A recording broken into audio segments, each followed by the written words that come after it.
यारा की होया जे कैदी होयो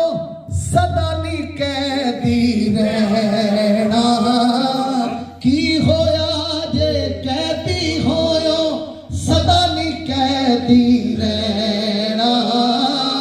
एक दिन आना फिर मोहम्मद रल संगता विच बहना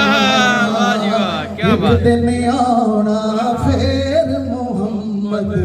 रल संगता विच बहना की होयो जे कैदी होयो सदा नी कैदी रहना